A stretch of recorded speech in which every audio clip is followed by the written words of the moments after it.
no kunido chebutiti. Ye uzu no pikmon no toe. No didi yen ton kwevile. Ma Bible au quotidien, le verset du jour. Psaume chapitre 37, le verset 34, je cite. Espère en l'Éternel, garde sa voie et il t'élèvera pour que tu possèdes le pays. Tu verras les méchants retranchés. Fin de citation, glorifiez le Seigneur.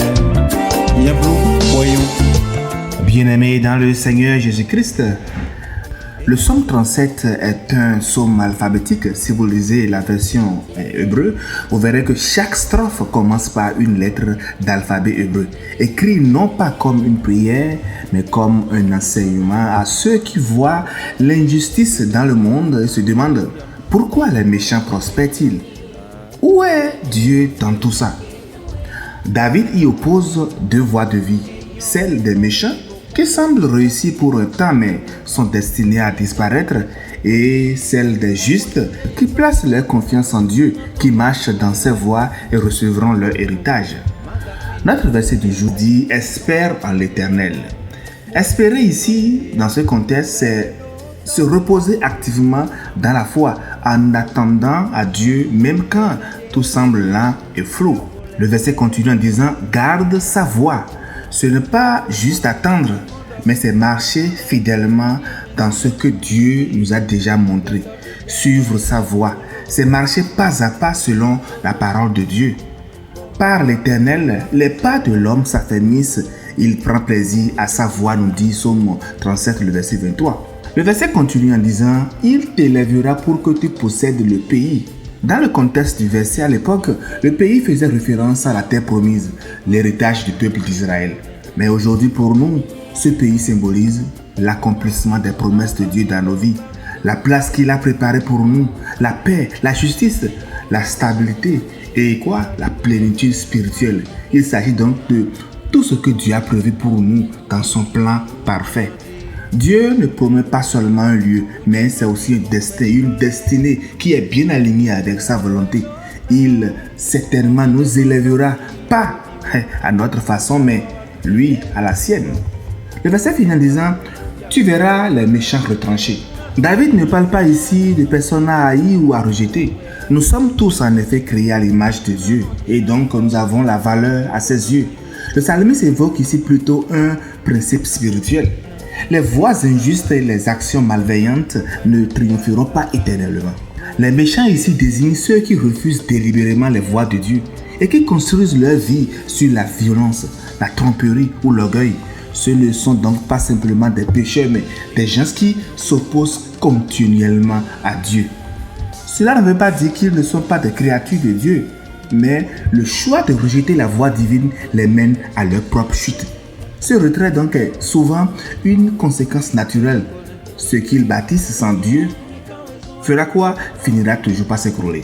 Notre verset nous enseigne donc la patience dans notre cheminement spirituel.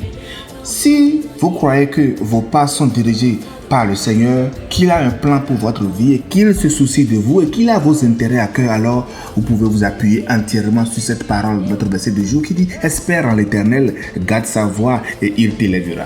Dieu sait ce qu'il fait. Il travaille selon son calendrier, pas le nôtre.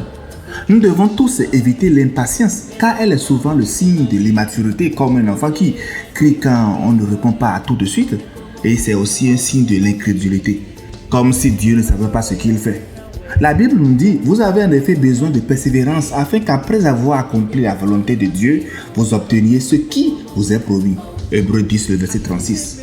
Bien-aimés, aujourd'hui, dans quel domaine voulez-vous aller plus vite que Dieu?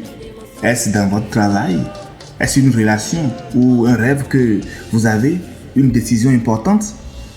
En tout cas, je voudrais que vous y méditez, qu'ensemble nous prenions un instant pour prier.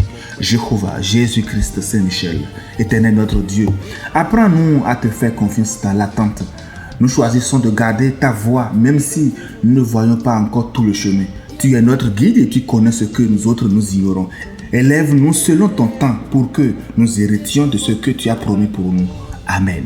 En définitive, au travers du verset bien-aimé, espérer plus garder la voie, c'est quoi? C'est hériter. Ce n'est pas une formule magique, mais un chemin de vie. Dieu ne tarde jamais, il agit juste au bon moment. Aujourd'hui, avance encore un pas à la fois dans la paix. Le ciel travaille pour toi même dans le silence. Bonne méditation et agréable fin de semaine à vous dans la paix du Seigneur. Soyez tous bénis et marchez au rythme du Seigneur. Alléluia.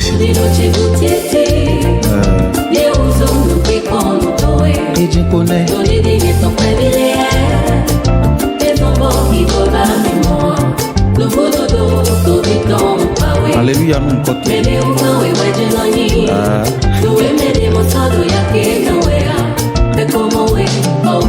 Eyon, non vi mi mo kombo Joseph ou ye sa saji wezon. Il est soin so Dieu en force sous impoji. Bon moi isu de so ingé bo mondo ku. Quand on va sous gole wa inton to bunda hoduko. Manga pinda ilo toke, vai susi don